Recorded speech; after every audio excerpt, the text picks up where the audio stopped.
नमस्कार दोस्तों, हर्षित द्विवेदी एजुकेशन में आपका स्वागत है। मेरा नाम है विनीत सागर। क्लब हाउस ऐप के बारे में आपने सुना होगा, आप में से कई लोग यूज़ भी करते होंगे। ये बेसिकली एक drop in audio social media app है जिसके अंदर ऑडियो ग्रुप डिस्कशंस हो सकता है। बस आपको एक ग्रुप क्रिएट करना है, इसके बाद पार्टिसिपेंट्स ऐड करना है, इसके बाद घंटों तक किसी भी टॉपिक के ऊपर डिस्कशंस करते रहो। कभी कभी हेल्थी डिस्कशंस होता है, कोई हेल्थी टॉपिक के ऊपर, कभी कभी बिल्कुल अनहेल्थी डिस्कशंस होता है, बेफालतू डिस्कशंस होता है, वो अलग बात है। पर बात यह है, आजकल ये जो क्लब हाउस डिस्कशंस है ये बहुत कॉमन हो गया और इसी के साथ साथ क्लब हाउस डिस्कशंस के ऊपर काफ़ी कंप्लेंट्स और केसेस भी रजिस्टर हो रहा है। प्रॉब्लम यह है दोस्तों, कुछ लोगों से डिसेंसी सहा नहीं जाता। मतलब जब भी इनको कोई प्लेटफॉर्म मिल जाता है अपनी बातें बोलने के लिए, तो अपना वो फ्रस्ट्रेशन निकाल देते हैं, किसी के साथ डिसरेस्पेक्टफुली बात करते हैं, कोई वीमेन के अगेंस्ट डेरोगेटरी कमेंट्स पास करते हैं, कभी कभी सेक्सुअल कमेंट्स पास करते हैं। तो इस तरह का केसेस बहुत सारे रिपोर्ट हुआ था रीजनली। तो आज हम इस वीडियो में डिस्कस करेंगे मुंबई से रिपोर्ट हुआ एक केस के बारे में, जिसमें 3 लोगों ने मुस्लिम वीमेन के अगेंस्ट ऑनलाइन अब्यूज किया। तो इस केस का बैकग्राउंड इन डिटेल डिस्कस करेंगे। इसके साथ साथ रिसेंटली जो वीमेन के अगेंस्ट बढ़ता हुआ साइबर क्राइम्स है, इसके बारे में डिस्कशन होगा। एंड फाइनली इसे कैसे हम रोका जा सकता है। शुरुआत करते दोस्तों। देखिए, Mumbai crime branch cyber police ने क्लब हाउस डिस्कशंस के ऊपर रजिस्टर किया हुआ एक कंप्लेंट के ऊपर 3 लोगों को अरेस्ट किया था।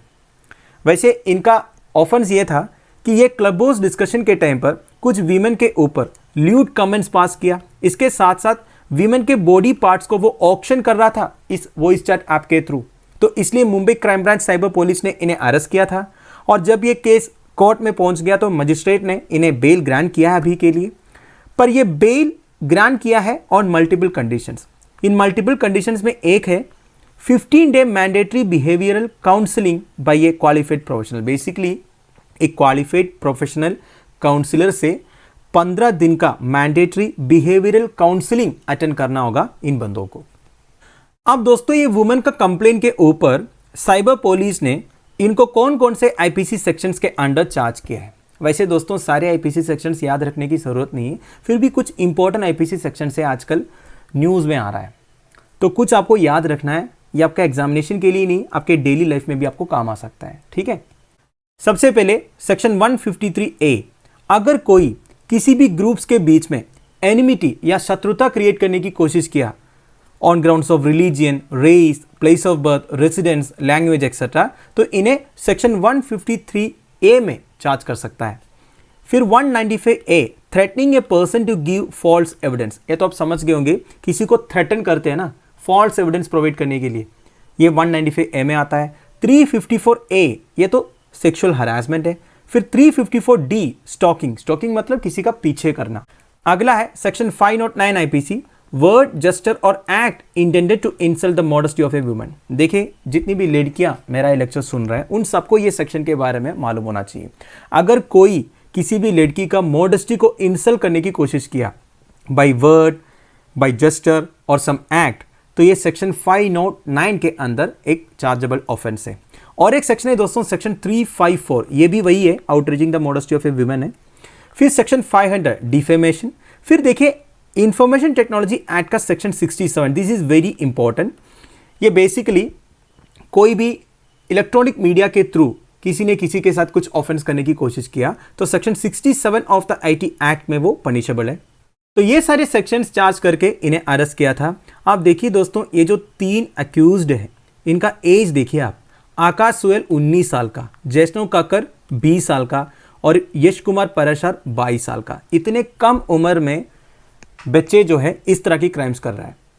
अब दोस्तों केस का बैकग्राउंड बस यही है। अब इन्हें बेल मिल चुका है कुछ मल्टीपल कंडीशंस के ऊपर, वो मैंने आपको बता दिया। अब देखिए कुछ डाटा चेक करते हैं। नेशनल क्राइम रिकॉर्ड्स ब्यूरो का डाटा के हिसाब से 2018 और 2020 के बीच में cases launched for publishing sexually explicit content online increasing 110%। देखिए 2018 और 2020 के बीच में वीमेन का sexually explicit content online publish करने का जो केसेस है वो 110% इंक्रीज हुआ है। मतलब 3076 से 6308 पहुंच गया। और रिसेंटली जो सुली डील्स के बारे में न्यूज़ आया था उसके बारे में तो आपको पता ही होगा, वो एक लेटेस्ट एग्जाम्पल है कैसे टेक्नोलॉजी का इस्तेमाल करके वीमेन को रिस्क में डालते हैं। इनके अगेंस्ट ऑनलाइन अब्यूज़ होता है, इनका थेफ्ट ऑफ प्राइवेसी होता है, सेक्सुअल एक्सप्लॉइटेशन होता है। तो दोस्तों ये सब कैसे रोका जा सकता है? What is the way ahead? सबसे पहले तो अवेयरनेस फैलाना चाहिए यूथ के बीच में about cyber safety and security, specially young girls and women के बीच में, so that they take proper precautions while surfing the virtual world. देखिए, ये साइबर सेफ्टी एंड सिक्योरिटी के बारे में जब यंग गर्ल्स एंड वीमेन को पता रहेगा तब वो प्रॉपर प्रिकॉशंस लिया करेंगे जब वो इंटरनेट सर्फ करते हैं या फिर कोई ऑनलाइन ऐप्स जब यूज़ करते हैं। तो ये जो रिस्पॉन्सिबिलिटी है साइबर क्राइम्स को रोकने का, ये हम केवल लॉ एनफोर्समेंट एजेंसीज के ऊपर थमा नहीं सकते। देखिए, उनकी रिस्पॉन्सिबिलिटी तो बनती है, साथ साथ हमारी भी रिस्पॉन्सिबिलिटी है कि प्रिपेयर्ड रहने का, प्रिकॉशन लेने का, तब जाके क्राइम को हम कम कर सकते हैं।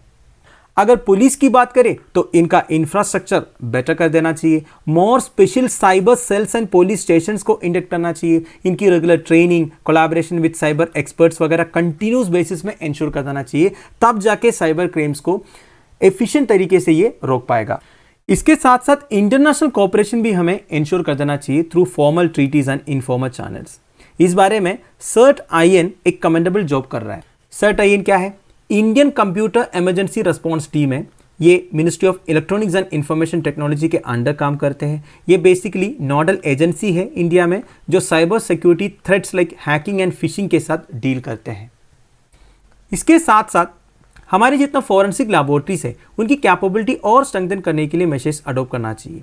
देखिए, जब भी कोई साइबर क्राइम रिपोर्ट होता है like cyber bullying, threatening, morphing, profiling etcetera, तो टाइमली कलेक्शन ऑफ एविडेंस बहुत ज़रूरी है।